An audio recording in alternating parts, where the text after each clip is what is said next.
গত কয়েকদিনে টানা নিম্নচাপের বৃষ্টি আর যার জেরে দিকে দিকে ভোগান্তির ছবি। একইভাবে ইন্দাস ব্লক এলাকা জুড়ে মোট ৮০টি মাটির বাড়ি ভেঙে পড়েছে।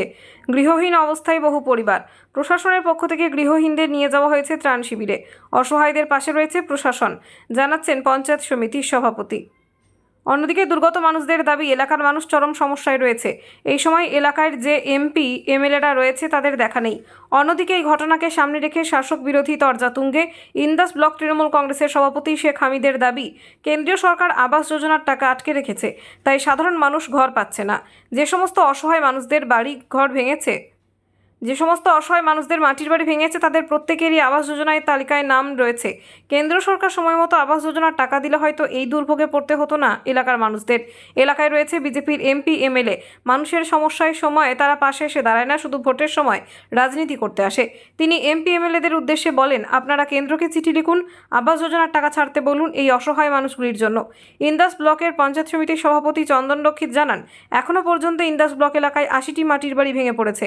অসহায় হয়ে পড়েছেন সাধারণ মানুষ। পাশাপাশি অসহায় দুর্গতদের নিরাপদ আশ্রয়ে সরিয়ে নিয়ে আসা হয়েছে এবং সেখানে তাদের খাওয়া দাওয়ার বন্দোবস্ত করা হয়েছে প্রশাসনের তরফে। পাশাপাশি আরও মাটির বাড়ি ভেঙে পড়তে পারে বলে আশা করছেন তিনি। অন্যদিকে এই সমস্ত মানুষগুলো দ্রুত কিভাবে সরকারি বাড়ি পায় তার সুবন্দোবস্ত করা হবে বলেও জানিয়েছেন তিনি। এই সমস্যা, এই রাতে ঘরটা পড়ে গেল, দুবার করে কেউ তখন থাকেনি, আমরা যা হোক করে চলে গেলি। একবার বলেছিল যে আমাদের ঘর দিবার লেগে, আমার এরকম থাকার লেগে, সেইটি সমস্যা বেশি হচ্ছে। আমার ঘর থাকার কথা হ্যাঁ জানাইছিলাম, পঞ্চায়েতে বলেছিল আমাকে ঘর দিবার লেগে, থাকার লেগে।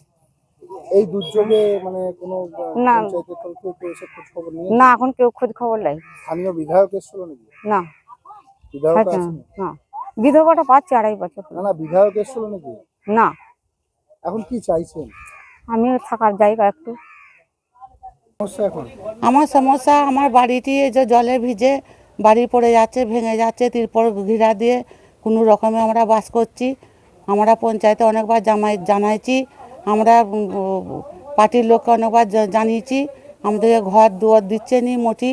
বিরাট সমস্যা, ছোটো ছোটো ছেলে নিয়ে আমাদের জল বাদলে থাকা খাওয়া শোয়া বিরাট সমস্যা। আমাদেরকে পঞ্চায়েতকে অনেকবার গেছি, আমাদেরকে সেরকমভাবে আমাদেরকে ছ্যাঘা করেনি, আমাদেরকে দেখেনি, পার্টির লোকও সেরকমভাবে দেখেনি আমাদেরকে। আর এমএলএদের কোনো পাত্তা নাই আমাদেরকে। না, আমাদের পাশে কেউ দাঁড়ায়নি, দাঁড়ানোর মতন আমাদের লোক দেখতে পাচ্ছি নি। আমাদের খাওয়া থাকা শোয়া আমাদের বিরাট সমস্যা। আমাদের পাশে কেউ কোনো লোকজন কেউ নাই যে আমাদেরকে দেখবে করবে, আমাদেরকে ছেলে পুলেদেরকে কোনো অন্য আহার জুটোবে দিবে। আমরা লোকের বাড়িতেই আছি, আমরা হেতা সেতায় রয়েছি, লোকে তো থাকতে দিচ্ছে নি। বলছে তোমাদেরকে যে থাকতে দেবো, আমরা কি করে থাকবো, আমাদেরকে সেরকম ভাব থাকতে দিচ্ছে নি। আমরা কোথায় যাব, আমাদের বিরাট সমস্যা। আমরা চাচ্ছি যে আমাদের ছোট ছোট ছেলে মেয়ে নিয়ে আমাদেরকে এখন ঘর বাড়ি, আমাদেরকে মমতা দিদি আমাদেরকে দেখুন, এই বিষয়টা আমার কাছেও এসেছে, তাই এগুলো আমি পরিদর্শন করব এবং কিভাবে এর সমস্যা সমাধান হয় সেই বিষয়টা নিয়ে বিডিও সাহেবের সাথেও আলোচনা করব। ইতিমধ্যে সাধারণ মানুষ বলছে এমএলএ কে দেখতে পাওয়া যাচ্ছে না, এমএলএ এই দুর্যোগে আমাদের পাশে ছিল, কি বলবো? দেখুন, এমএলএ সব সময় জনগণের হয়ে কাজ করে, কারণ এমএলএ কে হাটে ঘাটে মাঠে সব জায়গাতেই পায়। আজ এই প্রাকৃতিক দুর্যোগটা সব জায়গা দিয়েই হয়েছে, কোনো জায়গায় বাকি নেই। যে সকল মাটির ঘর, যারা এখনো পর্যন্ত মাটির ঘরে বাস করে, মানে অতিরিক্ত দুর্যোগের ফলে সেই বাড়িগুলো পড়ে গেছে, এগুলো আমার কানে এসেছে। তা আমি এই বিষয়টা নিয়ে আমার ঊর্ধ্বতন কর্তৃপক্ষের কাছে বিষয়টা বলেছি, মানে উত্থাপন করেছি যে কিভাবে সমস্যার সমাধান করা যায়। এর টোটাল দায়ভারটা আমি বলতে পারি যে পুরো দায়ভারটা নিতে হবে রাজ্য সরকারকে। কারণ কি? কারণ আপনারাও জানেন যে প্রধানমন্ত্রী আবাস যোজনায় গরিব মানুষরা তাদের মাথার উপর ছাদ পাচ্ছিলেন। তৃণমূল কংগ্রেসের পক্ষ থেকে তো বলছে আবাস যোজনা বন্ধ করে রেখেছে, কি বলবেন? কারণ কি বলুন তো? কারণ এই যে সরকার চলছে, একটা কার্ড মানির সরকার চলছে, একটা দুর্নীতিগ্রস্ত সরকার চলছে। প্রধানমন্ত্রী আবাস যোজনা যেখানে দিচ্ছিল সেখানে আপনারা দেখে থাকবেন যে সেখানেও দুর্নীতি করছে, সেখানেও কাটমানি খাচ্ছে। যে ব্যক্তি পাওয়ার যোগ্য তাকে না দিয়ে টাকার বিনিময়ে অন্যজনকে দিয়ে দেওয়া হচ্ছে। এই দুর্নীতির ফলেই প্রধানমন্ত্রী আবাস যোজনা বন্ধ আছে। তা কেন্দ্রীয় সরকার মানে চাইছেন কি যে যাতে যথোপযুক্ত এই দোষীরা শাস্তি পায় এবং সাধারণ মানুষ যাতে বাড়ি পায়, তার জন্য কেন্দ্রীয় সরকারও লেগে আছে, বা কেন্দ্রীয় সরকারও চাইছে যে উপযুক্ত ব্যক্তিরা যারা পাওয়ার যোগ্য সেই সব ব্যক্তিরাই বাড়ি পাক। সেটা কেন্দ্র সরকারও চাইছে। ইতিমধ্যে মমতা ব্যানার্জি কিন্তু ঘোষিত করেছিল যে ডিসেম্বরের মধ্যে আবাস যোজনা ঘর দেবেন, কি বলবেন এবার? মানে ওই তো মিথ্যাশ্রী দেওয়া দরকার আছে, কারণ প্রতিশ্রুতির বন্যা উনি অনেকে দিয়েছেন, অনেক জায়গায় প্রতিশ্রুতির বন্যা দিয়েছেন। কোন কাজটা সাকসেসফুল করেছেন দেখান দিকে।